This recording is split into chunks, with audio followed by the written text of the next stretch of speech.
back. This is the 14th episode of the eDuck podcast. You know, you say that like the show is already like in motion, like this is like continuing after a commercial break. Well, I'm hoping that like someone just led in from the 13th episode right into the 14th episode. Okay. So, you know, Fair it enough. starts with Scopel out, or it ends with Scopel out, and then goes right into and we're back. I have to change my end then if I'm going to say Scopel out, because it sounds like we're just like continuing on anew. Well, it could just mean like you stepped out for a moment. I stepped out and then to you go to just the came back bathroom. in. We took a break, came back in. Okay. Because little does everyone know, we just spend our entire lives just recording podcasts. There's very little else going on. Actually, I just drove up from Eugene right after practice, where we had our media day, and am now sitting in Robby's quote unquote living room. Yeah, the very hot, humid, feels like Florida living room. Yeah, because I can't afford air conditioning. So That's fine. it's the joys of being 23. I can look back on this one day and laugh.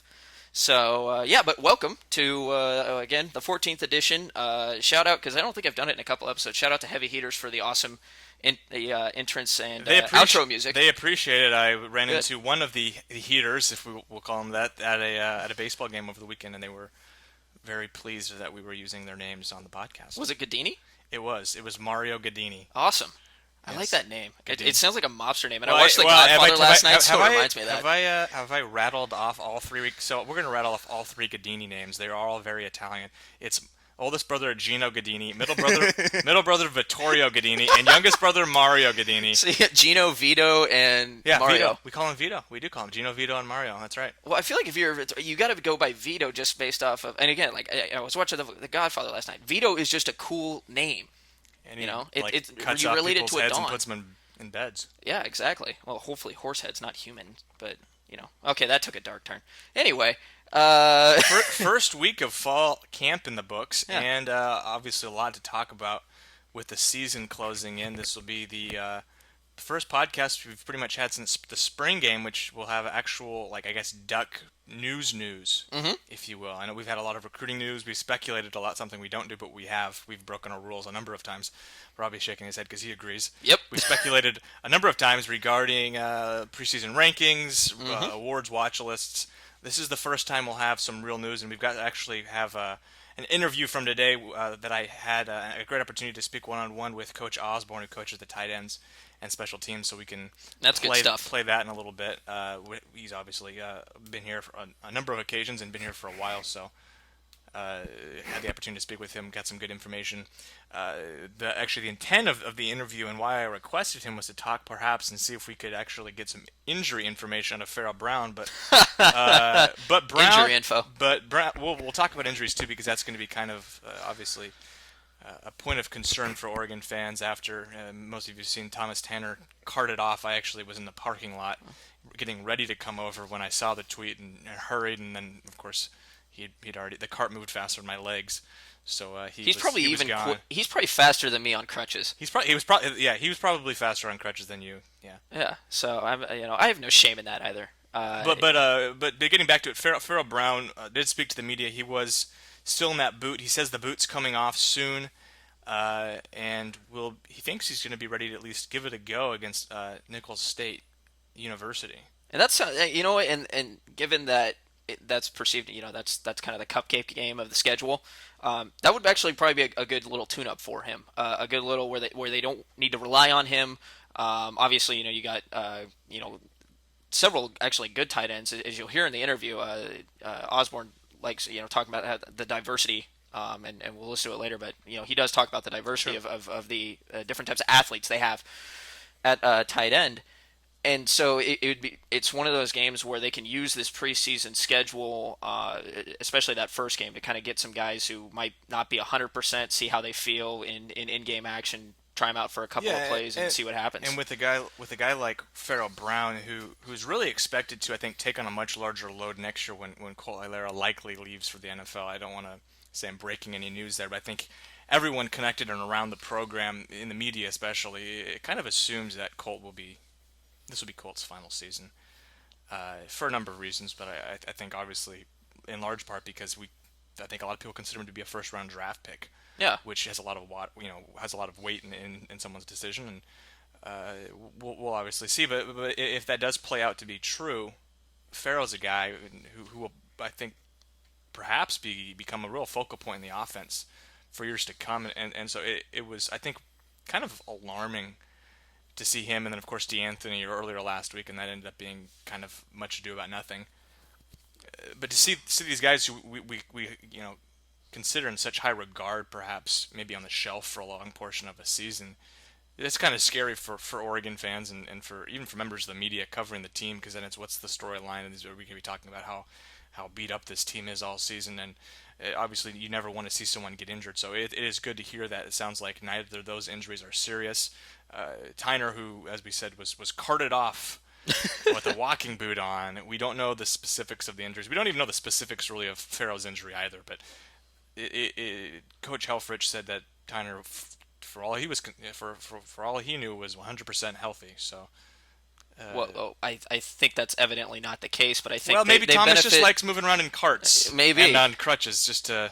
maybe he's going for that sympathy vibe. Maybe there's like It's a good. a theme party or something around the campus. It is a good shoulder workout. Oh, Crutches. a little known fact. I've never had to be on crutches, so that's something I did not You know. get a little bit of it's a little bit in the front here. It's a good shoulder workout, so maybe he's just working on shoulders. Oh, there you go, and that's important. You want to get that sturdy frame, especially when you're hitting in between the tackles. So, but again, I think it's fair to say, and a question for you, it's Yeah.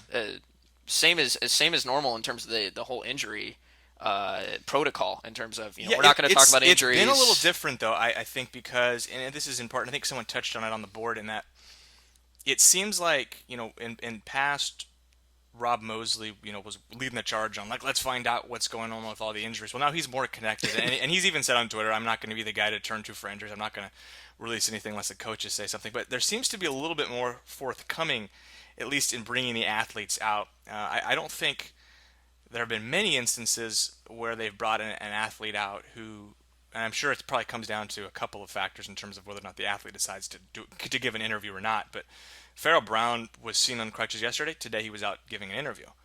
Now, I'm not sure if that's the same case with someone like, obviously, Thomas Tyner's not available for interview. All true freshmen or all incoming players are off the list of interviews until the first game. If for those fans listening are going, why the heck haven't I heard from Tyner or from uh, Taradne Prevo or the Robinsons? Well, Kenny we'll Benoit. get Kenny Benoit. Kenny Benoit. That's such a fun name. I think it's Can I actually. Is it Can I? Because Okay. Harry Campbell corrected me when I asked about him. But getting back to those guys, we'll get to those guys once the season starts. We'll have the opportunity to speak with them on a more regular basis, or on a regular basis, hopefully, for the select few that are that are active and decide to play and are determined to play in the games.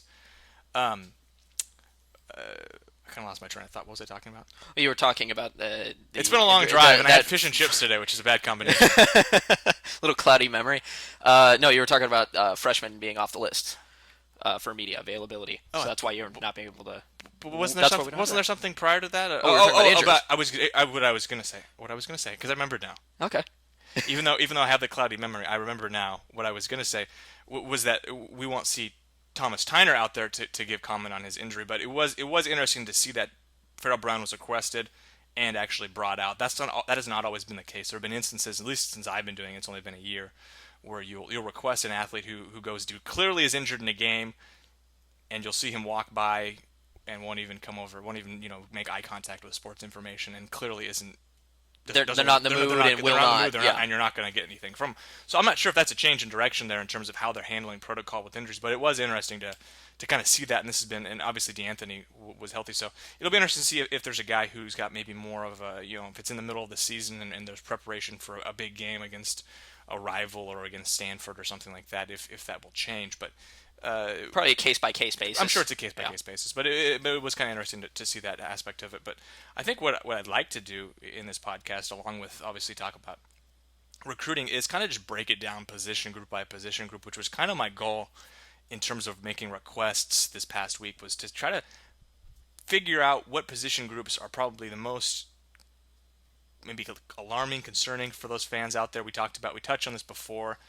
Running back and linebacker seem to be the position groups where you're kind of like, whoa, what's going to happen here? Ted Miller did his rankings. Those were the two position groups that were the lowest for Oregon, which, of course, Oregon finished in like the top two in every other position group. Yeah, and in some cases number one. So, but again, it's going to be nice to cover some of those like the defensive line, which from reading all which your has gotten reports, absolute rave yeah. reviews, which is such a a 180 from a couple of years ago when on eDuck every single post it seemed like on Tail Feathers was when are we going to get a real defensive lineman? When are we going to get a real defensive line? And I don't Sounds like they're about to get their wish. they have their wish because but I don't think that they were necessarily wrong in asking those questions because for a long time it felt like Oregon was not maybe attracting the right athletes or was not able to do so and they struck out with a number of big time defensive line prospects. Well, now they've got it and it's been interesting because even when Helfrich hasn't been asked to kind of pick out a group who's playing well, he mentions the defensive line and he focuses on Taylor Hart, who's one of the senior leaders there. But that does seem to be a position group of great strength and was kind of been one of the big trends slash storylines in the first 10 days or so here of fall camp. But if should we just break them down? Let's break them down. Let's go over positions. I'll kind of just feed it to you. Obviously, you've been the one down there, so I know, I'm gonna let you do a lot of the talking, but I'll throw my 2 cents in when I need to. Tell them what you're using right now as a source, because this poster is a poster on eDuck, and many are familiar with this. But this is Chili Ducks. Chili Duck, great name by the way. And Chili, it's Chili like the country, not like the dog. Right. And a question out there that I would like to pose that you brought this up when you introduced this to me was, why does it look like this is being run off of New Mexico, like a New Mexico State website? He's from Chile. He works at New Mexico State. That's my guess. Okay, all right. Well, we'll go that. Let's hope he confirms. We're using it as a resource. So for all of you eDuckers or all of you podcast listeners, this is really check it out. You just Google search Chili Duck. Like I said, Chili is spelt like the country, not like the dog. Depth chart, and it is a great resource. Has everything broken down and also has links to each of the individual players' profiles. So let's start out with those alarming positions because I think that's the one people want to get into. Yeah, sure. Let's start on the offensive side, the kind of the flashier side. Let's go with running back. And what I want to preface this by saying is that I've done reports on the website. If you guys want to check those out, those should all be free to anyone. Oh, they should be. Actually, I know they are. They are free to anyone. So go ahead and check those out. Those are maybe in some cases will be more extensive than what I'm about to break down. This will be hopefully a pretty quick breakdown, but you never know because sometimes we get talking and we like to hear ourselves talk, and we'll be 20 minutes. Get a little bit too I'll analytical. Spend 45 minutes talking about the secondary or something like that. Exactly. And we'll look up and we'll be 3 hours in. But there'll be references to like running back. teams. Having spoken with Coach Campbell is really and I think the question marks really arise around how DeAnthony Thomas will be used. Mm-hmm. And it's a fair question, and we've talked about this in the podcast a lot of times, even with regards to how that will affect awards. Is he a running back? Is he considered a Doug Walker candidate, or is he a Blitnikoff candidate? It does sound like, having spoken with Campbell earlier last week, that they plan on using DeAnthony in the backfield. I don't know if it's more, but he said more. I don't know if it's more. He did. He said it was going to be more.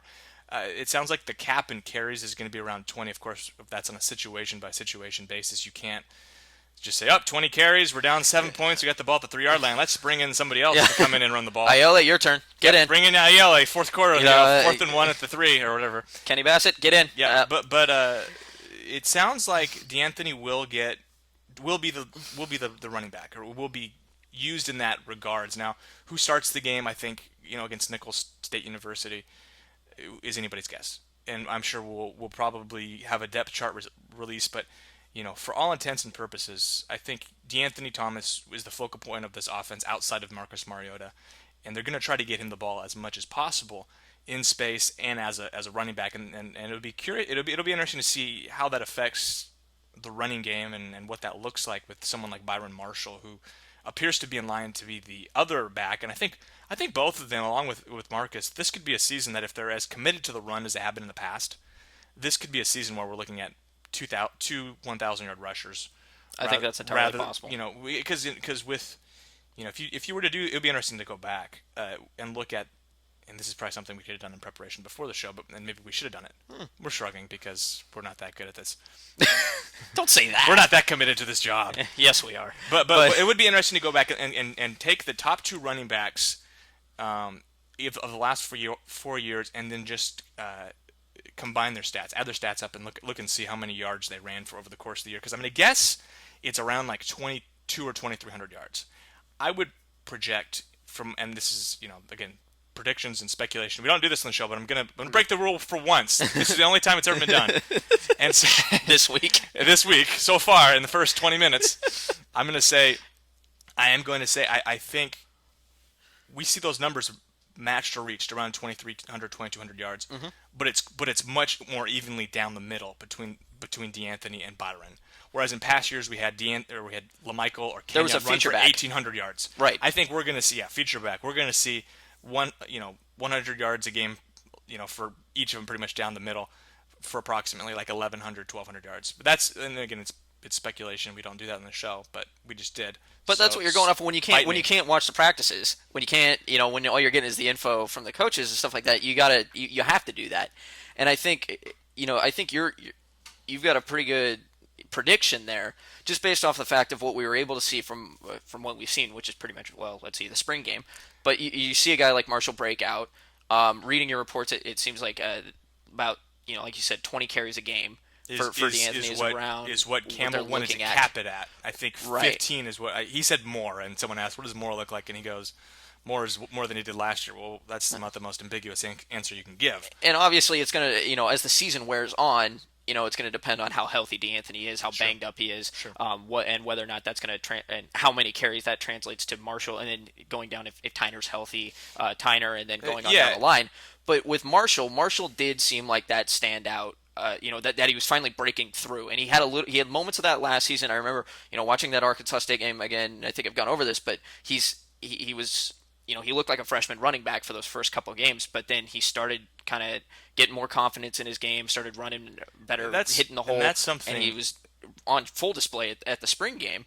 And I think, just building off your point, I think you've got a pretty good prediction there, because Marshall does seem like a guy who could go for 1,000 yards. And not to dwell on running backs, we'll get off the topic in a second here, but Coach Campbell did say that about Byron, that Byron had matured both mentally and physically in the offseason, and he thought he was in for a big season. His confidence had increased, and he was ready to take on the role, and Byron said the same thing on Media Day last Monday. Touch on the two freshmen here, and we can do this almost every position group. We can talk about the freshmen if I was able to find something out about them, but it did sound like, I think I asked kind of a broad question, what stands out for each of these athletes, and for Tyner it was speed, which is kind of a predictable answer. Yeah. And it sounds like he's, like everybody, he's just kind of picking up the playbook right now, and how involved he will be early in the season is really anybody's guess. With Can I, and I'm pretty sure it is Can I, because I'm pretty sure Gary corrected me that way. It sounds like he likes the way he breaks tackles, and that's kind of one of the things he liked in film. And he says that it sounds like he's an adept pass catcher. So those are two good things right there. Another weapon. Can I think obviously figures to be a redshirt candidate, and is probably below both walk-ons at this point, and Tyner, I would assume. So. Well, and it'll be interesting to see, because you gotta love a guy who can be, and just to touch real quick on Benoit. I like when Oregon's able to use, just watching them over the years, that Thunder Lightning dynamic. You want a bigger back that can take the bruising, that will be able to take those kind of, will be able to pound the ball, up the middle through the hole for 5-6 yards, be able to drag a few guys with him, kind of wear down the defense a little bit, and that's going to open up a little bit more space for your flashier, faster guys than D'Anthony and Thomas Tyner. And it'll be interesting to see, just in watching. I got the chance to watch Tyner 3 times last year, and just, it's a smaller sample size, but at the same time, it was enough for me to kind of get a little bit, gauge a little bit about what his strengths were. And obviously the speed stood out, and against some opponents, he was able to carry tackle, or he was able to kind of break through those holes and use his strength. But there were plenty of times where it seemed like he was stuffed. When he would hit the line if he didn't have that hole. And so it'll be interesting to see how he develops in college over his freshman and sophomore year, to see if he can kind of break that mold he had a little bit in high school, where it seemed like he had a little bit of a tougher time breaking through some of those holes against tougher defensive lines. Obviously, you're playing a higher caliber of opponent up in college, but also he's going to have a better line than he did at Aloha. You would hope so. Let's hope. So, but I think, they're going to be able to open up some more holes with him, but I think I think that's part of the game that he's probably gonna have to work on, is just making sure he gets the kind of that, a little bit more of that strength to pick up a few extra yards, especially running between the tackles. That's a good transition into offensive line, I think. Yeah. Which is, I think, in my opinion, maybe the strength of the offense outside of quarterback, which is only a strength because Marcus Mariota is just an incredible talent. Hmm.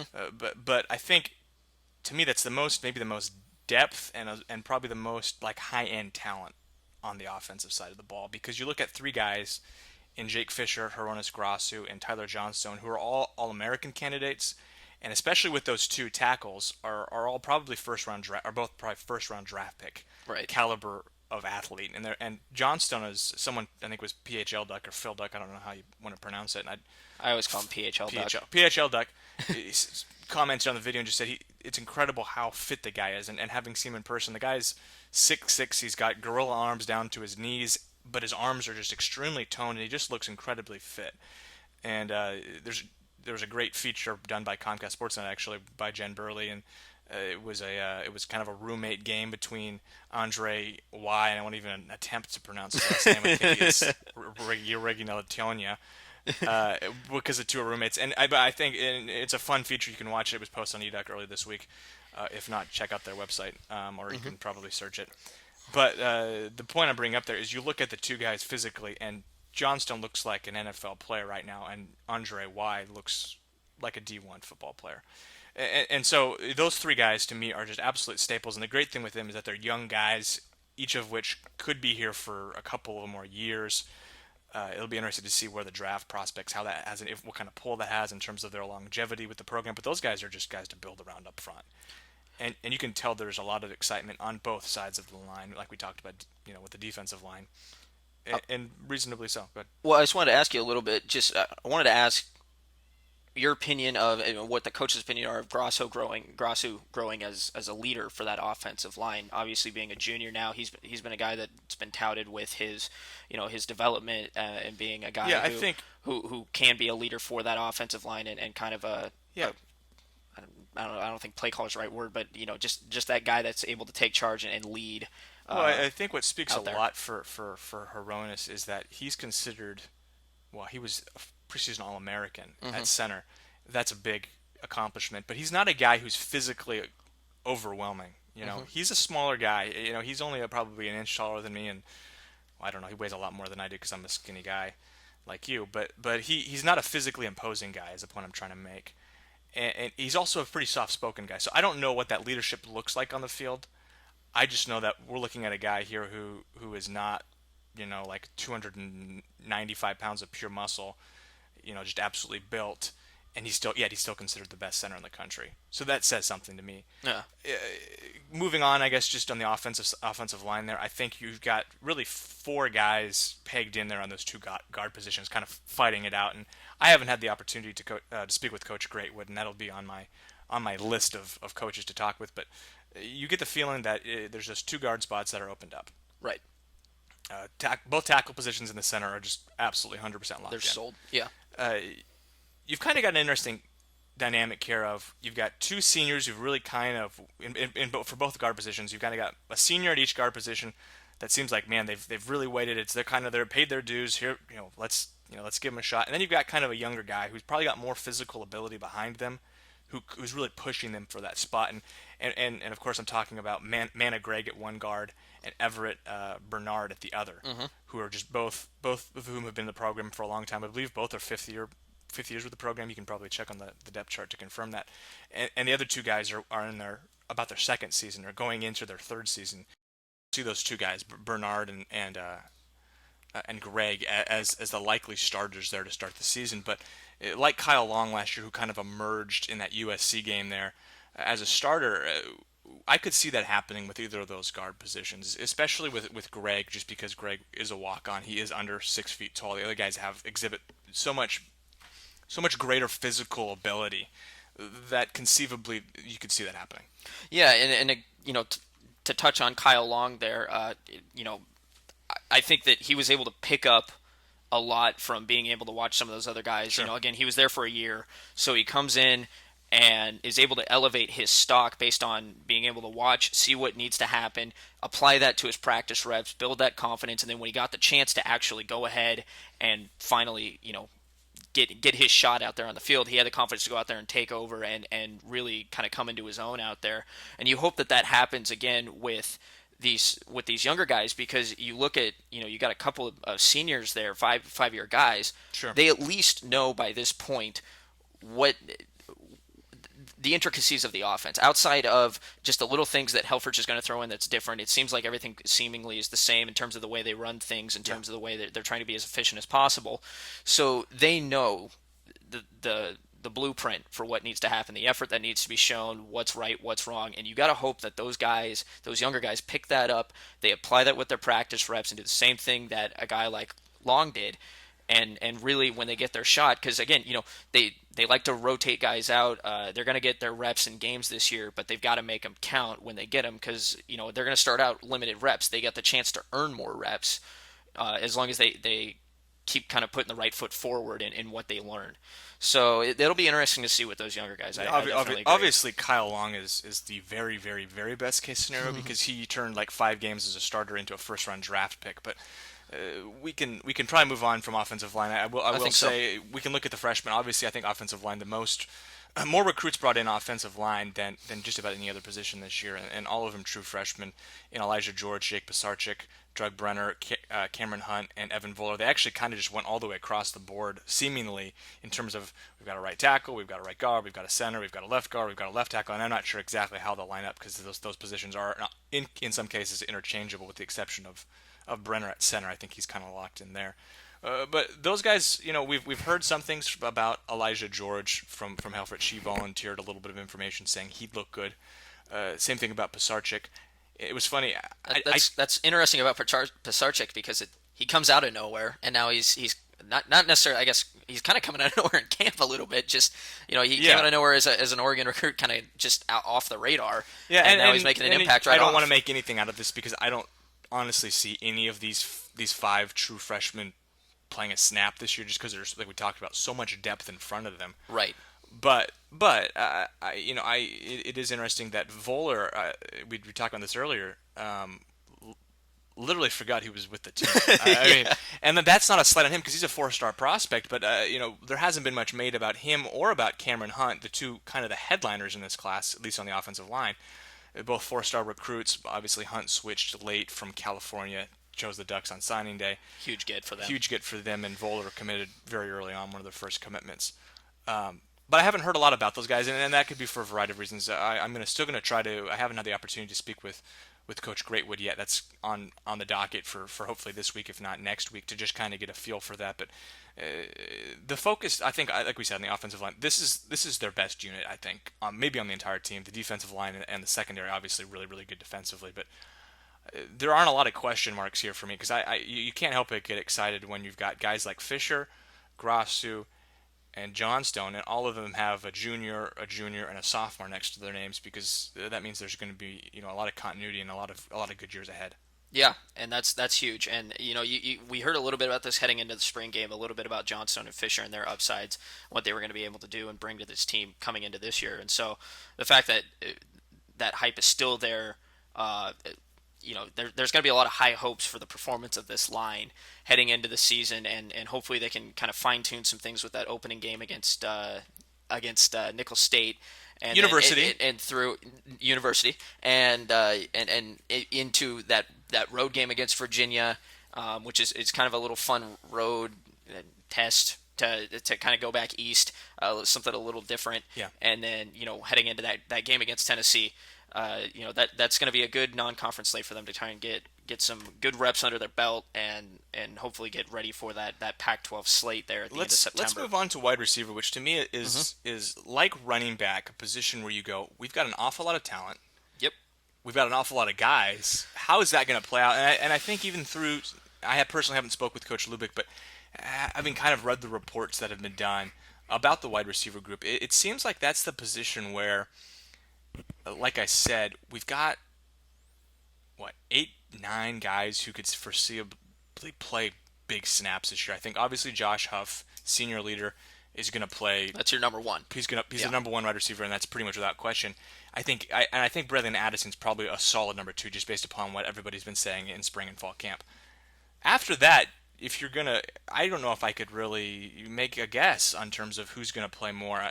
You've got so many guys. You've got Hawkins and Lowe, who are the upperclassmen, and then you've got B.J. Kelly, Chase Allen, who's just coming off a redshirt year, Dwayne Stanford was hurt in the spring. I'm not sure as to what extent he's been practicing. That's something we can look into. Of course, they don't talk about injuries, so it might not be Yeah. an Good luck with that one. exercise in futility. But and then you've got the two true freshmen, Devin Allen and Darren Carrington. So it's really kind of interesting, and a large part of kind of not being able to handicap this position group is we don't actually even know how things are going to change in terms of their offensive mindset. Yep. Is this going to continue to be a running team? Will it be a passing team? I like your arm motion. I with don't that. know why. I don't know why I was so. You're getting really into it. Gesture, very, very, very strong gestures by Eric Scopel right now for very little reason because you guys, outside of Robby, it's amusing to no one. But to what extent these guys throw the football, I think to me will have place a larger impact upon who sees the field more. Yeah. Because I think some of these guys are better natural pass catchers, and some of these guys are probably better in the slot and are better. If are they going to throw the ball downfield? It's going to be, again, I don't know why I'm doing gestures. If they're going to throw the ball down the field more, I could see other players maybe getting more snaps than others. I think some of these guys probably like Keenan Lowe to me is I almost said Keenan Allen. Well. Shame on me. But Keenan Lowe is a guy who's going to really thrive underneath 8 to 10 yard routes out of screen pass, Those comeback routes. and out of screen game. Whereas and Hawkins a little bit the same way. I'm not sure he has the same breakaway speed, but guys like B.J. Kelly and Chance Allen to me are guys who can really stretch the field with their speed, and obviously Devin Allen's another guy who's tremendously gifted and has tremendous breakaway speed. So to me there's so many question marks here, and I'm actually really excited for the season to come, and against Nicholls State especially, to kind of see what that hierarchy looks like. And because I think we're so clueless right now. We look at Chile's got a depth chart here, and it's his guess is just as good as anyone's for all I'm concerned.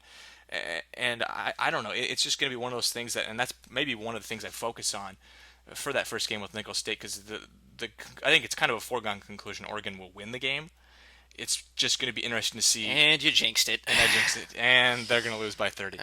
But it's going to be interesting to see to what that, like I said, what that hierarchy looks like with those 7 guys. Well, and again, maybe this is me being a little bit selfish in terms of wanting to see a couple of guys out there early, and whether or not they'll get to play, whether or not they're redshirted, who knows.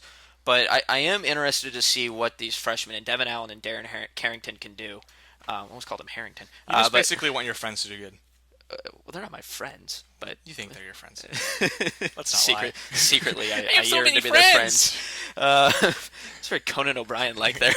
But yeah, no, but Devin Allen, I'm interested because Devin Allen is a guy who he's not the biggest target, but he proved that with his speed, being one of the fastest cats out of Arizona. Well, one of the fastest sprinters in the country. Right, and him being able to become a deep threat, not despite not having, he's 6 foot tall, and of course that's a football measurement. I mean, it'd be, they tend to fudge sometimes. So, we'll go with 6 foot tall here, but at the same time, he's not a big guy, but he's going to beat guys with his speed. At least that's what he's advertised as. And Darren Carrington is the guy that has just really great athleticism. Again, I never got the chance to see these guys in person to watch a full game, but in watching some of their tape, they just, Carrington seems like that guy that if there's a bad ball thrown, he can come back and use his athleticism to make that catch, to make that adjustment. Sure. And he's got the length.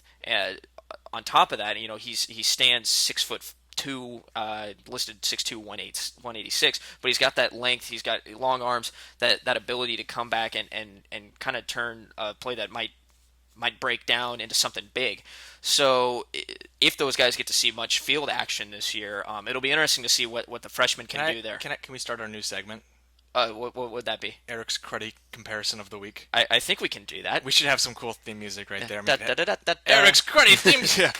Yeah. But I want to make my cruddy comparisons of the week, and we said crappy before, but we're gonna settle on cruddy because I think it's even better. Radio friendly. Even though I said crappy on the air.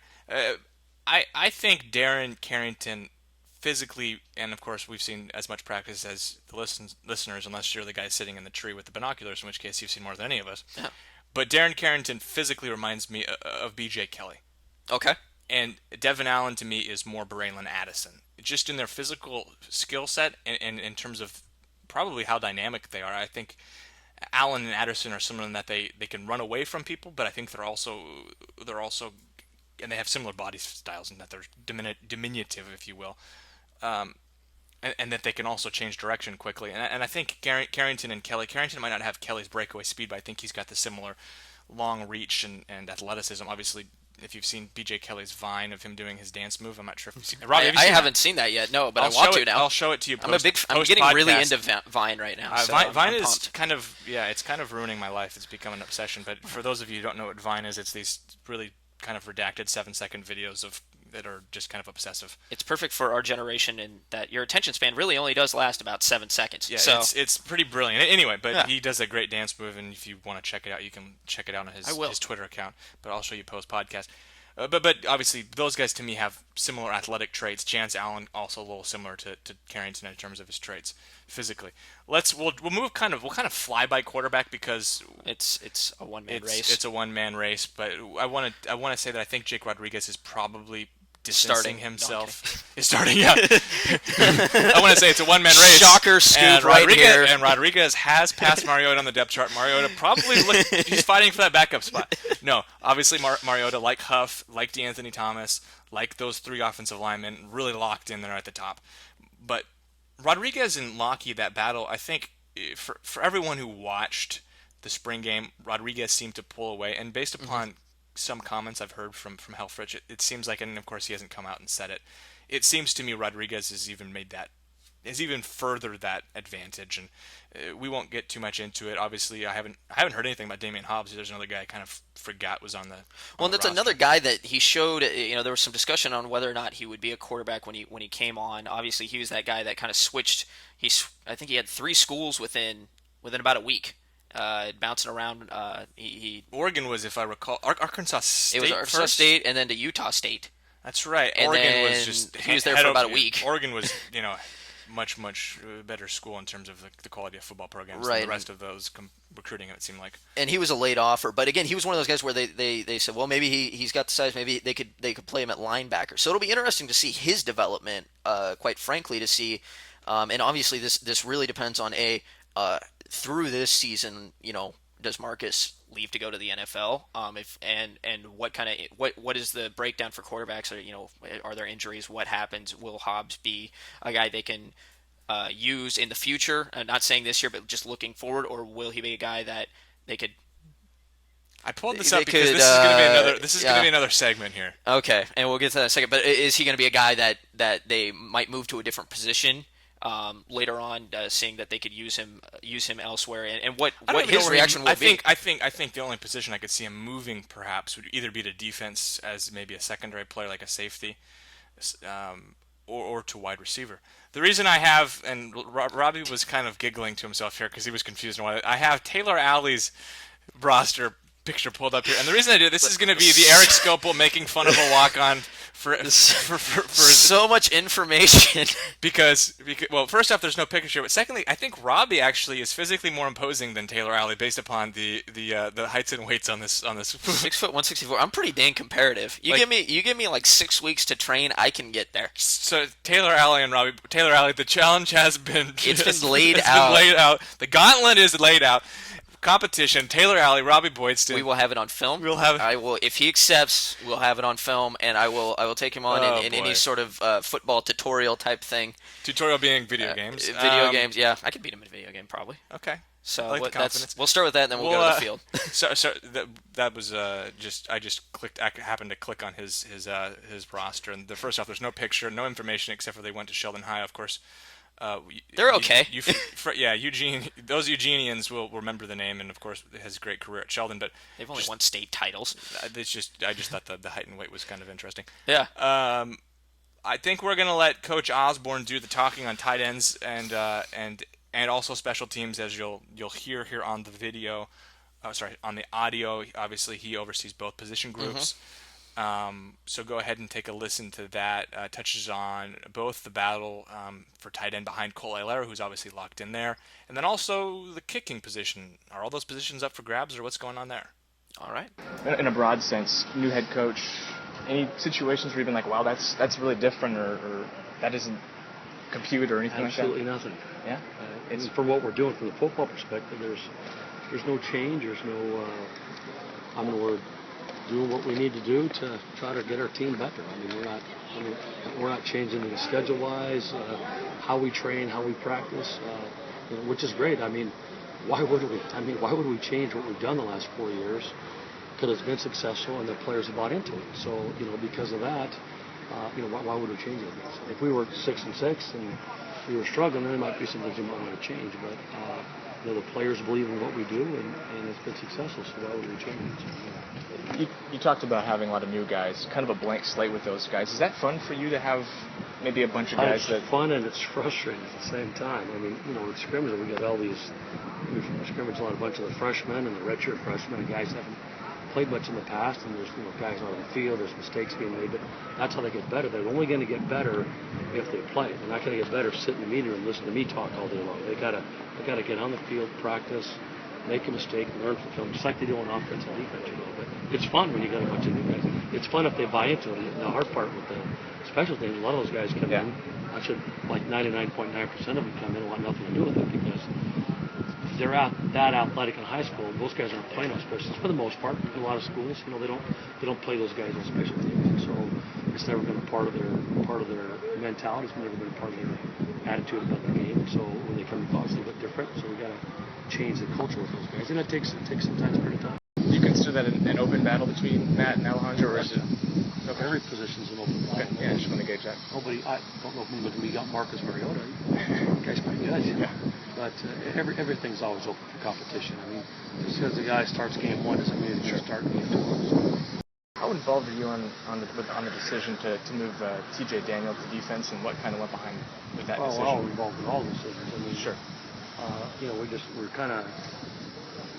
We got a lot of body types that tied in for the first time. When I came back here 7 years ago, for about 3 years or 4 years, we had one guy that had the body type to play tight end.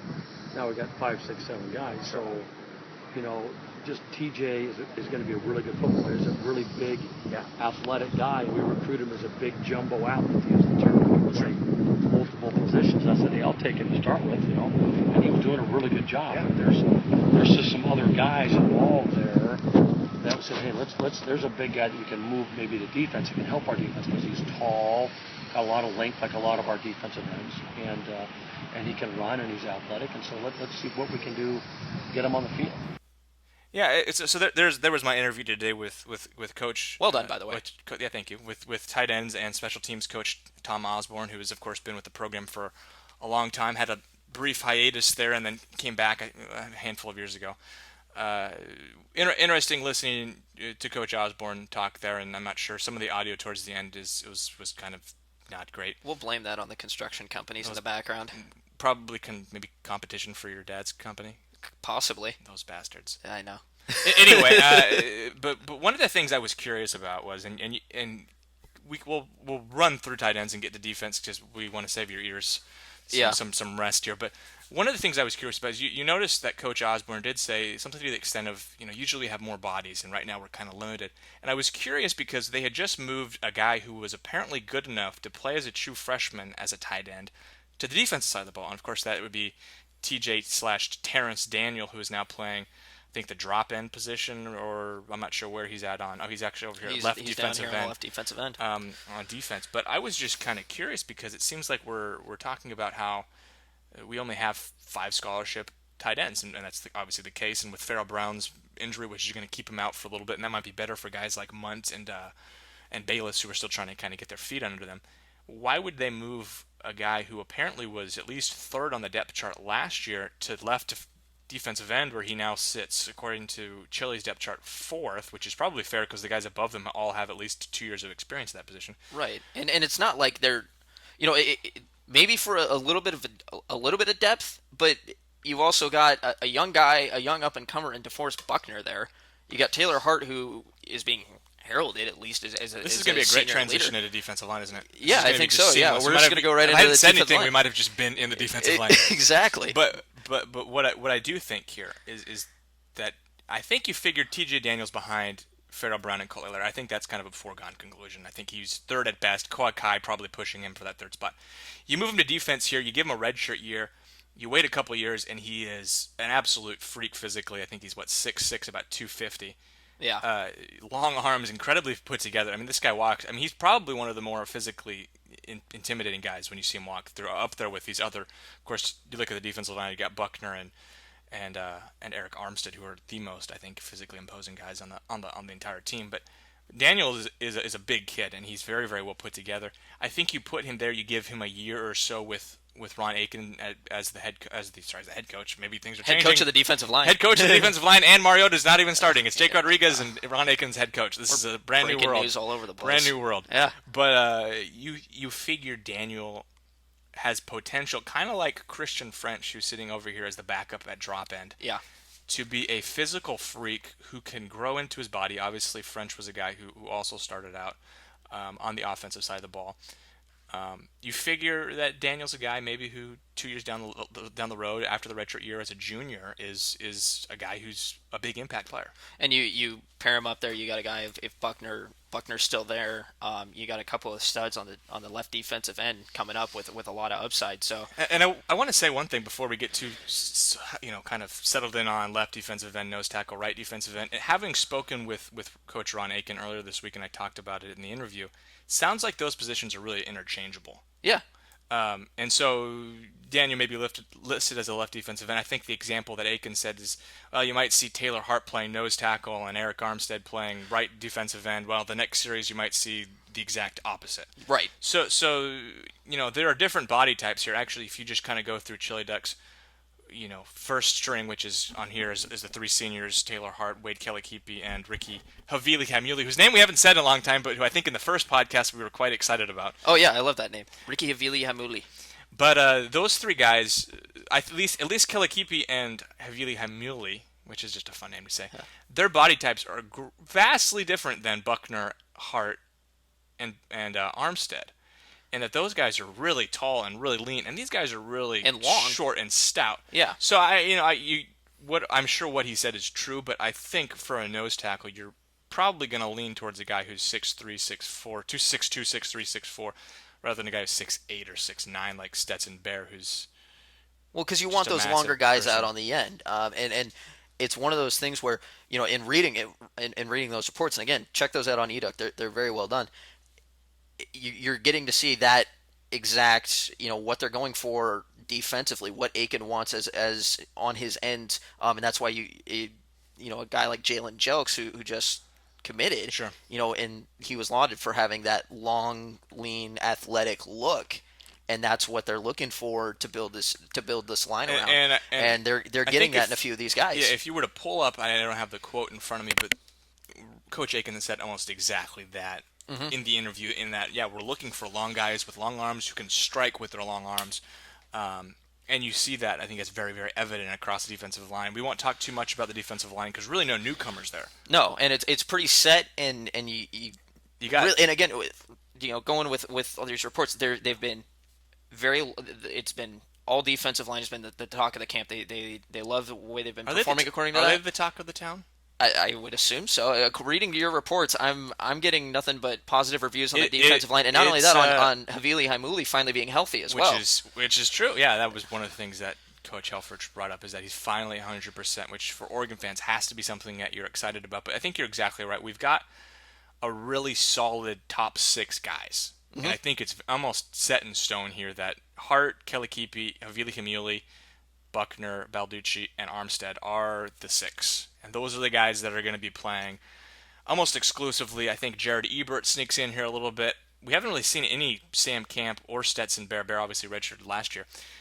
Be curious to see them play. But I think those six guys, and it's kind of an interesting dichotomy here because you have three seniors who are four-year players, and then you have three guys who are all in their second year. Mm-hmm. So you kind of have the present and then the future, and I think physically the future is really, really exciting, even in comparison to the current players. I think so too. And again, don't sleep on a couple of these guys that are listed right here, third on the depth chart, fourth on the depth chart, because again, remember last year the defensive line got banged up more and more as the year went along. As I recall, David Kafavalu, who is our fourth right end defensive end here, was playing like maybe 25 snaps against Cal. So yeah, and that Cal game was a big, that was a game where that really stood out. The And showcase, yeah. and so you don't sleep, guys like Remington, you had a guy like Remington go down, you had to have another guy step in and fill there, and it happened throughout the season. Expect that, not trying to say, look, expect injuries, but with the physicality and the way Oregon plays their game, injuries happen. And so you've got to expect that a couple of these guys here that are listed third or fourth on the depth chart are going to get a chance at least once this season to kind of show what they're made of and get some more playing time. Okay, I also want to announce, and this is a big deal. Okay. Seems to be some official agreement that Oregon is playing a 3-4 defense as opposed to a 4-3 defense. Okay. And I got that information from Coach Aiken, and Chile's depth chart here reflects that. I don't know if it has in the past. I have to go back.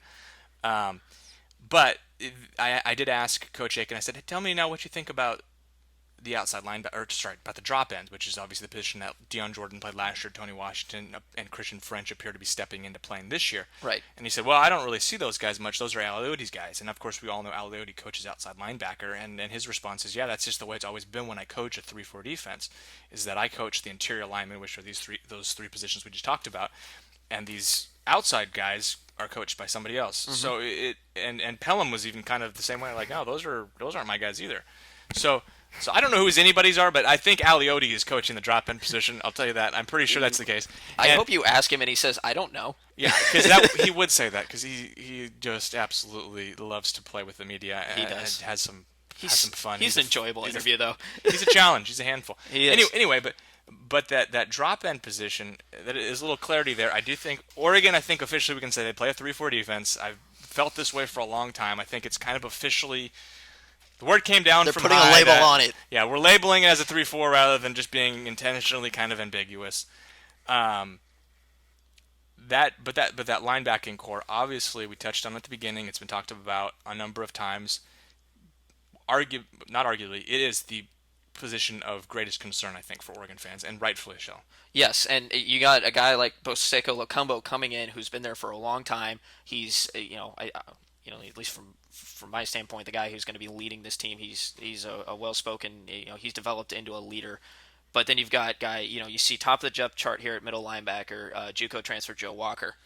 Then you got weak side linebacker. You got Derek Malone.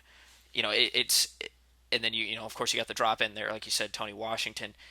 And then you got Tyson Coleman, their second string on the strong side. Yeah.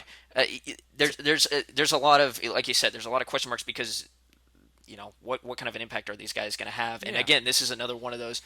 Good thing Oregon's opening up against a nickel state. Good thing that these guys are going to get their reps to get some confidence, build something up there that they can use heading into that conference schedule there at the end of September. And I think Coach Pelham was actually the first coach I had an opportunity to speak with last Tuesday, and he kind of embraced it the same way you're embracing it, in that we're just going to kind of let these 10, 11 guys, I'm not sure you'd be interested if you could count how many scholarship. There's a lot of scholarship linebackers. You're just going to let these 10 or 11 guys go out there, beat up on each other, 5 to 6, and then, by the first week or the second week, hopefully 5 or 6 of them have risen to the top, and we've got a rotation. Of course, Oregon loves to play about 2 or 3 deep at each of those positions, so even if they don't crack this top at the beginning, they'll have an opportunity to continue to play. But you mentioned the way Chile has this lined up, and of course it's not an official depth chart because Oregon really doesn't release official depth charts. But we see Boseka Lecumbo again. The only position that we're very, very certain that they'll be starting there is Boseka Lecumbo. I think Tony Washington's almost a lock to start at drop end. He and Christian French will split up that responsibility, I think, pretty evenly actually. But the other position there, we've got Coleman, Walker, Hardrick, Cassell, Malone, Bafaro even is a freshman.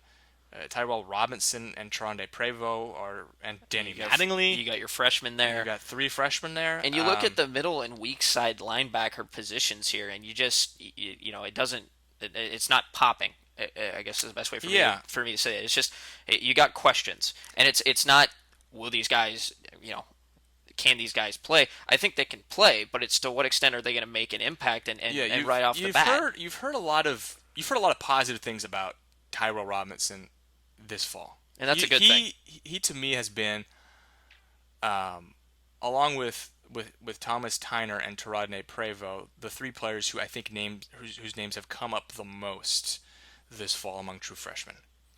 Just having kind of who played good today, and you freshmen look at, oh yeah, Tyrell looked pretty good, or oh yeah, Taradne, he made some nice things. He did some nice things. I think Robinson and Prevo probably. I think it's Prevo. I'm not sure if it's Yeah. Prevo or Previtt, but I think both of them probably play just because you're looking at, and maybe they play themselves out of the position, maybe they play themselves into it. But like you said, nothing's really popping there, especially at weeks at linebacker. I mean, you look at Malone, Cassell, Buffaro, and Robinson. Robinson physically might be the most talented of these guys, and of course, you give seniority to Derek Malone, who's been with the program now for 4 years. Guys that are familiar with the system. But yeah, I agree that there's not, and to me, Tyson Coleman's a standout. I think there's big things in the future with Tyson if he can keep his head, screwed on right. Yes. And Joe Walker physically, you see him around, he's a big guy. But And Walker, giving him credit, watching some of his tape, his JUCO highlights, he did look good. He looked like a guy who could explode through the middle and make that play. But again, what's he going to be able to do at the next level? Those are just the questions that, at least from my I like standpoint, that my evaluation of him was he looks big, and that's because all of the evaluations that we were giving at this podcast will be purely speculative because the only thing we can really only evaluate is how they look after practice with their pads off. Exactly. Well, you could tell. At least you could tell which ones have been getting Sure. the rest. They're sweating and all that stuff. So Yeah. But I'm interested in seeing what kind of a impact that Walker can have, especially that since he's up here near the top of the depth chart, or at the top of the depth chart here. And Can I make it another segment? Yes. We're just coming up with segments all over the place. Can we make by the way, a fantastic headshot of Joe Joe Walker, by the way? just great hair? Yeah, fantastic. Can we make an Eric? Can we go back to the depth chart too? Yes, Please? we're getting back there. Eventually, can we get there? Yeah, computer's slow. What I was going to say, I want to make Eric's dim-witted prediction. Oh of wow, the week. okay. So these are just rolling off the tongue today. I These like are just it. Eric's tired. On the fly. Yeah, we're going with them. Dim-witted prediction of the week. I want to predict the 4 starters for the Nicholls State game. Go. I'm going to go LeCumbo and Washington, pretty obviously out there on the outside. Inside, I'm going to say Joe Walker at 1, but I'm going to say Raheem Cassell at the other. I think linebacker. he's gonna take over what's perceived right now based off this depth chart, Derek Malone's spot. Yeah, I think so, and I wouldn't even be that surprised if Hardrick starts over Walker just because he's been there longer and Walker's hasn't even had a full season with Oregon. But there's and again, this is so speculative, it's disgusting, and it makes me feel bad because the motto of the show is we don't speculate, and here we are doing it pretty much We throughout have no the entire choice podcast. right now. But from kind of what and Pelham was play things pretty close to the vest, to be honest with you, but I get the feeling that these guys are just going to beat up on each other, and then we'll know then. So that's why my dim-witted prediction is just as dim-witted as the rest of yours. So that's the prediction, and there's very, very little behind it other than what I've kind of heard secondhand. Right. And the nice thing about having the depth chart so open is it gives opportunities for guys like Robinson, guys like Prevo. That's why to really come in and take over that spot as freshmen. And that's what I think is intriguing.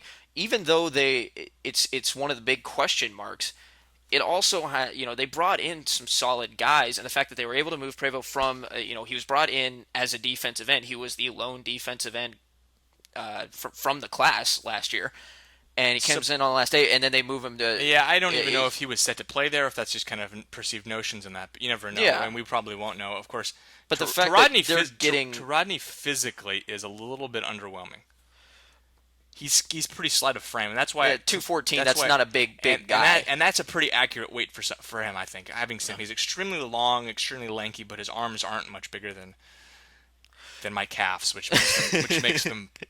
You've seen my calves. Yes. I don't do a lot of bicycling. My calves aren't that big, so apt comparison. Apt comparison. I was going to say my own arms, but then I was going to say I weigh 170 pounds, so that would be an insult. But that being said, the fact that you're saying that Tyrell and Taradne are seemingly getting good reviews at this point, this early in camp, and being a couple of those standout guys for the younger guys, they're going to have an opportunity to come out there, especially in those early games. I can see a couple of those guys getting reps because, if that game gets out of hand quick, they're going to want to play some of those younger guys to see what they got in a game situation. So they take advantage of that. That's a big thing. Jump on over to the secondary really quick. Yes. Again, this is kind of like a quarterback in that we've kind of got 4 starters pretty much set in stone here. Of course, Dargan and Patterson both played a lot last year at safety. Yes. And Avery recovering. Is there in positive reports? Absolutely. Yeah. I think he's ready to go. Terrible knee injury there. Suffered it. Absolutely awful. I was actually on the sidelines and saw just the absolute pain he was in. It was really It was probably one of the most heart-wrenching moments of the season for me, just because it was the only game I was on the sideline for. You had a couple on the sideline, more than a couple. You had a majority of the season on the sideline. I was so close to it, and it was really a pretty gruesome injury, and you could just kind of tell by the look on his face that he knew things weren't right and that his season was pretty much over. So, but obviously, the secondary is being touted as arguably the best in the country, and I think that's fair, just because people consider Ekpre-Olomu arguably the best cornerback in the country, and these guys here in the safety positions. And Ryan it's funny, Jackson. A year ago we weren't saying this. A year ago we were going, well, what? John Boyette's good, but what about the rest of these guys? Now we're saying Patterson and Jackson, who are both seniors, man, these guys are really good. And Dargan, who's a junior, boy, he's good too. Yep. There's a lot of confidence back here, and of course Terrence Mitchell isn't that bad too. No, not bad in the least. And then you've got, and it's not, you got Dior Mathis and Troy Hill back there as well. There's great depth. Deep. I think there really is, and also, and you see, and you can tell how stacked this is based on, and again, not official, but if we're following this depth chart here, a lot of those younger guys, those ones coming in there, Chris Cisse, who was touted as being a guy who would come in and make, he was kind of going to be the under the radar star of this class, and he's here on the left cornerback spot looking, 4 deep. Again, same with Tyree Robinson, Tyrell's brother, who's going to be playing back there at safety. You got Jawan Williams, who's also a very talented guy that could have gone either way, offense or defense, and he's going to be listed in the. Cisse and Williams are two more guys that I haven't really heard anything about, and that doesn't mean that they're not doing anything.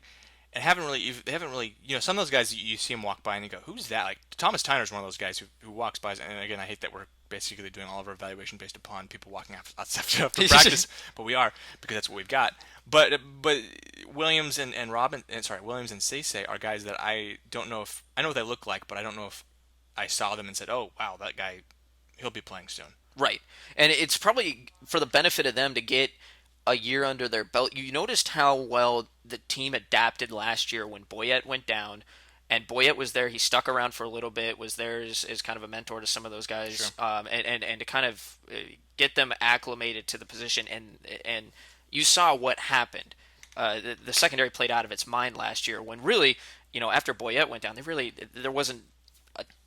there was upside, but there wasn't a ton of reason to think they were going to play that well. Can I ask you a question? Yeah. USC kind of torched Oregon in the secondary last year. They also have Marquise Lee. I'm just saying, if Oregon's the best secondary in the country, can I play contrarian and ask, is that fair? Because they, USC put up how many 100 yards? A ton. Yeah. 500 yards on them and lots of touchdowns. They did, and I think but again, that was one game, and I think you're also playing against top level NFL caliber quarterback and a couple of very good NFL caliber wide receivers there, and I also think that again that those guys it's very hard to go up against a guy the size of like a Marquise Lee and try and contain him. He's just one of those kind of one of a kind talents. Is he one in a kind? One in a kind, yeah. But you notice, Des Bryant was much the same way. You remember the Holiday Bowl with when they played Oregon. Des Bryant doesn't go down. I think there's a good chance Oregon loses that game because he was torching them until his leg injury. So I think that's kind of an anomaly. I think you can make the argument for. If you wanted to put an argument out there was a better secondary than Oregon, I'm sure you could probably find one.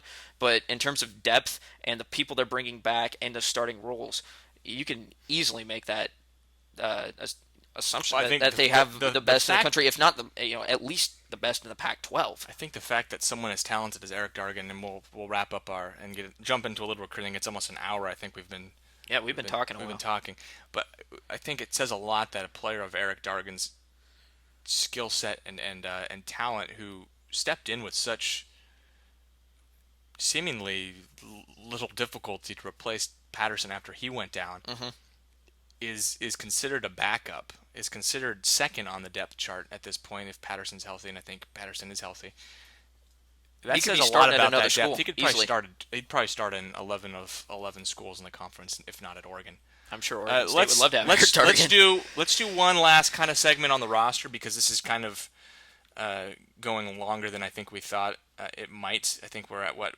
We're over an hour. We're over an definitely hour. over. We're at an hour and 1 minute, and then we're going to talk recruiting for a quick second, I think. Yeah. Luckily there's not a ton to There's get not to a lot there, to talk to, but I want to kind of handicap, and I don't mean disabled. I mean predict. I don't want to go handicapped. This is a bad joke, and I apologize for making it. No offense intended. No, it was intended. I'm sorry if that becomes offensive and we get complaints. That's okay. We for sure will. We'll get our first dislike on YouTube. We have no dislikes, but what I want to do is I want to go and I want to look at the true freshmen on here, and I want to project who we think is going to play. Oh, that's not a bad idea. So let's go. It's not a bad idea. Yeah. The lead in, you were like, "This is going to be a terrible idea because he's making no sense." He started off with an off-color joke, and then we go into, okay, this works. So we don't need to go through all the names, but I think just we have them. One of the things about Chile Ducks Depth Chart, which is great, is that you have an option to highlight particular attributes you can highlight if they registered last year, if they're incoming players, if they're walk-ons, if they're returning players, if they're returning starters. We have them highlighted just as incoming players. So all the players that are true freshmen or Joe Walker, because he's the only non-true freshman who's incoming, are highlighted in yellow on our screen right now. So I think Tyner gets playing time. I think that's fair. I think that's there.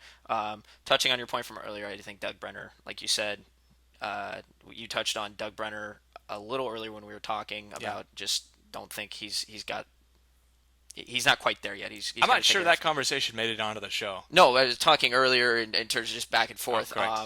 Just like you, I think you mentioned that he looked a little bit. He had stocky, some extra lbs around the waist. Gotcha. About 20 of them. A little bit of a fun summer, but that's okay because that's why you get a redshirt year, right? I think Elijah George.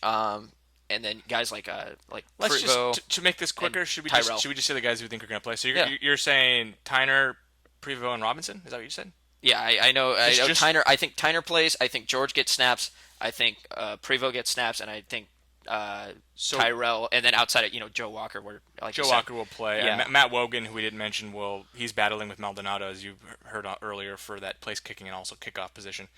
And also hearing great things about Wogan through camp too. Reading some reports saying that he's having some stellar days, and I think given the fact that he, I think his in-game high was 58 yards in high school, and I think he's definitely been gone on record of being able to kick 60 to 63, something like that. What is this guy, a Grammatica brother? Yeah, he might be. Let's hope it's not the one that jumps and injures himself. Was that Martin? But no celebrating. I'm gonna say Tyner. I'm going to say Johnny Munt plays this year just because we talked about depth at tight end being sort of a question mark. I also think Tyrell Robinson, Joe Walker, Taradne Prevo play. I'm not going to say anyone on the offensive line plays unless there's injuries, in which case I'm going to say Cameron Hunt, even though I haven't heard much about him. Yes. I think he's got a chance to play as a freshman. Other than that, the only other guy I could see playing him way into it maybe is Danny Mattingly, but that's just because there's so many question marks at linebacker, and we really don't know what we're going to get there. I think the rest of them redshirt. I think you're only going to see 4 or 5 true freshmen play. Right, and I think if there was any chance of any of the guys in the secondary coming out to play, it would be Cisse, but again, they're so deep right now, unless an injury happens. I don't see that happening. I just don't see a situation where because, for someone like Cisse, he's still got, and I think left cornerback and right cornerback are interchangeable, just like the defensive line positions are. He's behind probably 6 guys. Possibly. Because he's behind both the Mokos and the first 4 we talked about, which is so talented. Yeah, Dior, Troy, Terrence, and Ifo. Anyway, so that's our breakdown of the depth chart, which should not have taken as long as it did, but I think hopefully as Duck fans you appreciate the insight there that we just gave. If you've been listening, you're accustomed to hour and 15-minute podcasts. While Robby gets prepared for recruiting, I do want to give a shout out to, for me, the first nominee for Oregon Fan of the Year. I'm not sure if this is also going to become a recurring segment. I don't remember exactly the name of the poster because the post was deleted, but props to the poster who climbed up in a tree, took his binoculars out, watched practice, and then wrote a report. That is pretty much that's hero material right there for me. That pretty much is, but now you've just outed him, so they're going to chain that tree up. They're going to have a guard at the tree now. Well, the athletic department already knew about it, obviously, because they told Steve to pull the post. Oh. Did you not? You must have missed that. I did miss that. I've had a busy week. Other jobs. It's okay, Robby. Well. Some people are more committed than others. Let's talk about what you're more committed to, and if there had been a commitment this week, that would have been a great segue. Yeah, that would have, But but unfortunately, there was no no commitment. new additions to the recruiting class. Robbie, And- go ahead and and take it wh- away. What's been big? I see you've pulled up a Buda Baker story from earlier this week. Yes, yes. I got a chance to talk to Buda Baker. Caught up with him for the first time since the opening, Yeah. and found out there's a new school entering the fray here, Texas A&M. So his teammate from Team Apocalypse, one of the coolest team names of all time, in my opinion, at the opening, his 7-on-7 team, Kyle Allen, who is the verbal QB commit, put in a good word for Buda at the with the A&M coaches, and he received an offer. And so now, amongst Washington, Oregon, UCLA, and Arizona State, it used to be 3, now it's 5. So you've got Who are the two? A&M, Arizona State and Texas State, and A&M. A&M. So you've got those two jumping back, or jumping kind of into the fray here, along with Washington, Oregon, and UCLA, who he's been high on for a very long time. He did say he did say that Oregon's still in pretty frequent contact. Matt Lubick continues to talk to him about Wide receivers coach. wide receivers coach continues to talk to him about getting into that slot receiver position, playing him on offense, and he did reiterate again he wants his heart's on defense, but more and more schools that, in fact, the only school right now who doesn't want him to play look at least at both sides of at playing both sides is UCLA. They're the only school that wants him as a defensive back primarily right now. All the other schools have wanted to see what he can do as a receiver as well, because he did such a great job at the opening.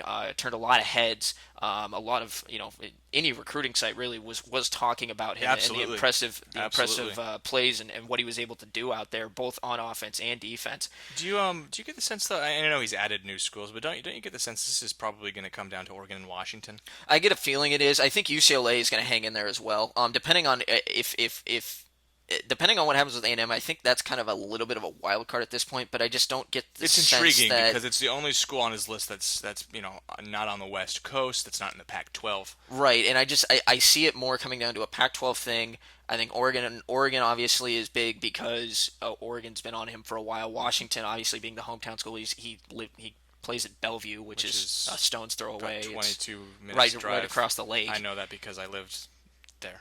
Oh, there you go. That's a beautiful place. I was just there last weekend, actually. So, but Baker, it really seems like, and I do think that UCLA is going to hang in there, but he hasn't set up any officials yet. He's just talking to them. He's taking it easy. He's actually just really getting ready for the football season. You're getting a lot of this sense from some of these guys. They're either deciding now so they can get it out of the way, Yeah. or they're going to wait till after the season. Some of them will play the game during the season, but it doesn't sound like Baker's going to be one of those guys.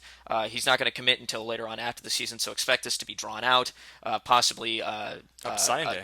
possibly Sunday, possibly one of the January those bowl games. Has he been invited to do one of those? I believe so. I don't have it in front of me though, so For I'll some have to, for I'll have some to reason, check I think there. it's the Army game. So yeah, I think you're right. It's either that or Under Armour. Well, those are the two big ones. Yeah. So there's also the Semper Fi game as well.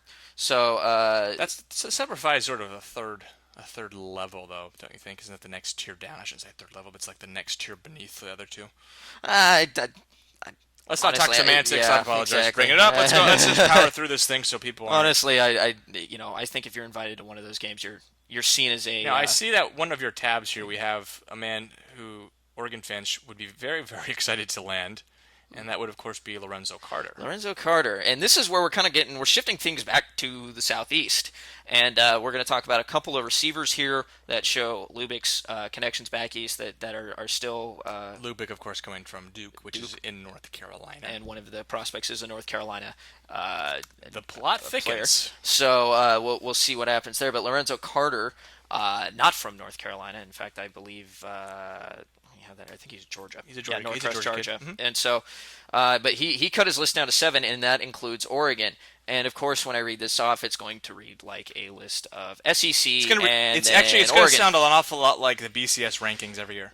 Kind of, yeah. I think you're you're pretty close there. So you got Alabama, Florida State, ACC love there, Georgia, LSU, Notre Dame, and Oregon. I think you've pretty much got last year's top 7 BCS, like at one point in the season. I would venture that at one point in the season, that would be the top 7 teams. And I would venture if you look over the entire BCS era, that's probably a majority of it. But look at the number of weeks they've been up in there. Anyway, Anyway, so Chad Simmons had the story here. Chad, of course, the one of the Southeast National recruiting analysts, does a along great with job Jimmy down there. Newberg. Yeah, they have the lockdown in really what is the busiest area in the country. And so he's 6'5", 232-pound defensive end.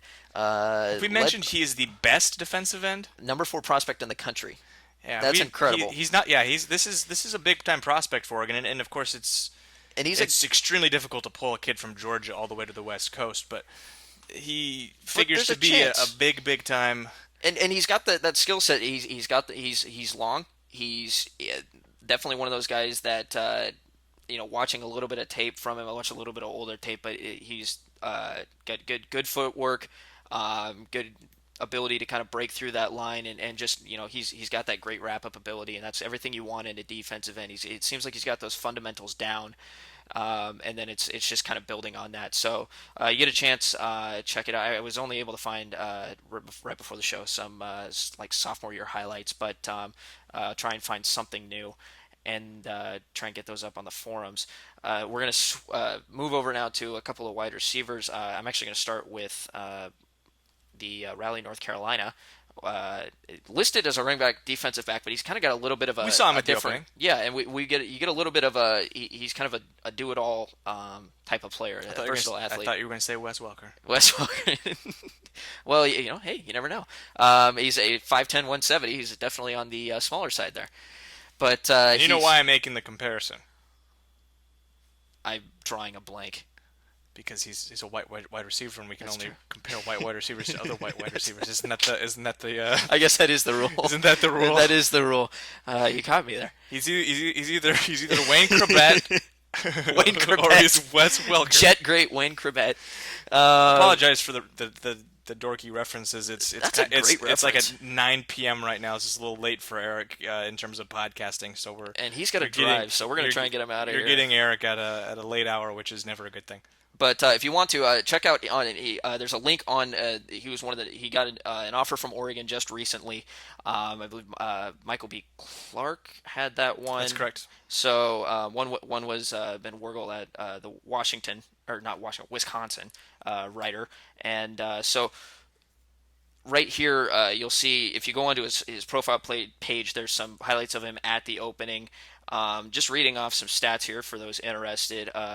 His 2011 season had over 1,200 yards rushing, 400 passing, 550 yards receiving, and 24 total touchdowns. No, that's 2011, so that's his sophomore year. Yes. Oh, and defensively, he had 34 tackles, 5 picks, and 2 fumble Did he get better recoveries. as a junior?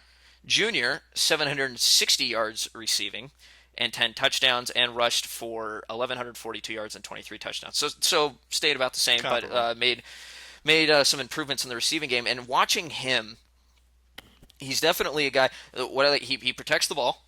He has great field vision, and honestly looks like a threat as a slot guy because of his size. And he doesn't look to have like that breakaway speed that would make him a possible deep threat on the outside or anything like that. But he's a guy that, especially with Oregon's offense and how they like to use those short routes, he could really be an asset to that, playing at that slot position, because he's just got that. You watch him in his film, terrific field vision, able to make the opponents miss, able to use his footwork, going back and forth, keeping opponents guessing. That's going to pick up extra yards. He's just got basically like the intangibles you want out of a slot wide receiver, even though he's not listed as one. So I think maybe work a little bit on the speed, but outside of that, strong prospect, someone Oregon could have a good shot at if Lubick. You think he's one of the priorities at wide receiver at this point? I think that they're definitely focusing more on the 'Cause, wide receiver position, and he could be one of them. Yes. Nick Kurtz, who was the guy that we thought might be close to committing to Oregon about a month ago, Yeah. just committed to BYU, and it seemed like down the stretch with Kurtz, maybe there was some sort of falling out, and Oregon maybe moved on, or Kurtz something happened, and the recruitment seemed like it was discontinued almost. So it is interesting. Now we're seeing a handful, or at least three fingers worth of recruits being offered this past week that are wide receivers. Yeah, and not only that. Again, they're really working across the country on these. So they and again, with what's come down with the sanctions and their ability to kind of the restrictions of traveling and the restrictions of bringing people out, they have to have a good sense of, they think they can get this this athlete, this type of player, both in Braxton Berrios. And the next guy Segue we're going into to talk about, Trevin Lee. Trevin Lee. And so Trevin Lee out of Fort Lauderdale, Florida, he's another guy. He's more of your speed, athletic. Yeah. He stands 6'1". He's definitely your guy that you would want as a deep threat. So is this a cruddy comparison of Devin Allen and Braxton Berrios and Darren Carrington and Trayvon Lee? Well, kind of, except Allen. He would be more of an Allen type player in terms of just the streaky to the outside So deep threat. my cruddy comparison is not even a good cruddy comparison. Well, that makes it a credit comparison, does it not? It's a very cruddy comparison. Okay, so moving on. We're Apologies. on. But again, he's got 5 official visits picked out. California, Duke, Stanford, Vanderbilt, and looks like Oregon here. So again, a guy that Oregon has a good idea that they think they can get. Watching his tape, he's speedy, he's athletic, he's got great hands. He's able to turn, catch the ball if it's thrown a little bit behind him or a little overthrown. He's that guy that can go up, he's got good vertical ability. Another guy that he's got little bits of Carrington and a little bits of Allen in him. He's got that speed that Allen has, or looks to have that kind of type of speed. Sure. And then he's got that jumping athletic ability that Carrington possesses. So has it listed right here. Last season, 35 catches, 704 yards, and 11 touchdowns. Ranked as the number 67 wide receiver in the country by Fox Sports Next, which Scout. But again, he's a guy that I think has a lot of upside, and it makes sense watching his film why Oregon offered him. So that'll be an interesting development coming up to see what happens there with him. It'll be pretty interesting. And so then I kind of want to get into real quick. That would be appreciated. We're going to play an interview, and that's kind of how we're going to end the show today. I was able to talk to John Plattenburg, who's a cornerback now playing in California, was from Texas, now playing in California, and he got a chance to talk to him today. Greg Biggins had posted a report on on the eDuck message boards, Tail Feathers, which go check out that, and Duck Pond for all your football news. But he posted a story on there on the 3rd. So a little over a week ago, saying that he expected a decision from Plattenburg within the next week. It didn't happen. I talked to him today. He clarified a little bit more. It seems like he's just wanting to take his time. And Greg, being the recruiting expert Greg he's been in the business for over 20 years, just covering these guys. He knows everything that you need to know. And his expert analysis is he doesn't think he picks Oregon right now. The reason why I'm playing this interview is because, despite the fact that he plans on picking a school soon, he said he's going to do it before he plans to do it before the season. Mm-hmm. He wants to take his officials to visit this school to make sure, whatever school he does choose, which I tried to get that out of him, wouldn't happen. But he said whatever school he does choose, he's taking those officials to make sure he wants to be at that school, and no other school really kind of stands out and impresses him. When does this season start? Here in a couple weeks, I believe. So it's going to be a challenge to get to all those schools in a couple of weeks. Well, and that's the interesting thing is, and you'll hear it in the interview here, he does say he's only got one official set right now. Two? At Wisconsin, and that'll be the beginning of September. But he has 2 others he has in mind, and those are the only 2 he's thinking about right now. 1 to Oklahoma, 1 to Oregon. So you got to think that Oregon has a pretty good shot to at least impress him and change his mind if he doesn't pick Oregon, like Biggins suggests.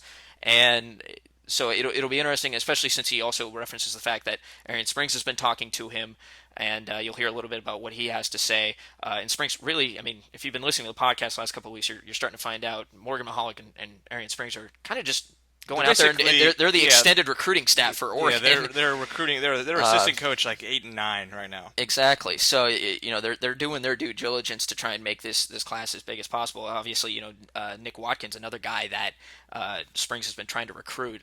He's a Texas DB as well. Another guy he's trying to recruit to Oregon. So we'll play that, and then we'll come back and close it out here on what is becoming a very long episode. I guess first question is, I read Greg Biggins' report. He talked to you last week. Sounds like you're pretty close to deciding. Any update on that? Yeah. I know for sure I'll probably be deciding before the beginning of the season.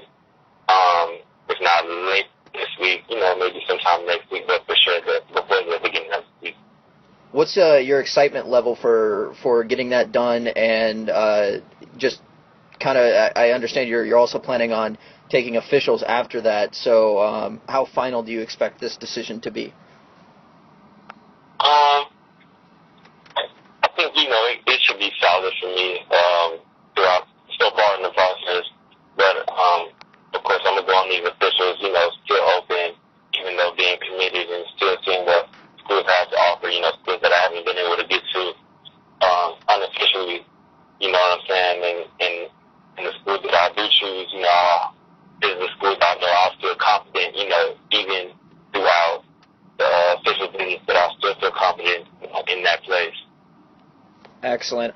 Do you know the 5 officials that you plan on taking? Not yet. The only one set in stone right now is the Wisconsin Northwestern game in October. Okay, and then, but do you have an idea of a few of the teams that you might want to visit, even if you don't have it confirmed yet? Oregon. I don't know, probably most likely Oregon. Oklahoma. I think right now those 2 are probably going to be for sure.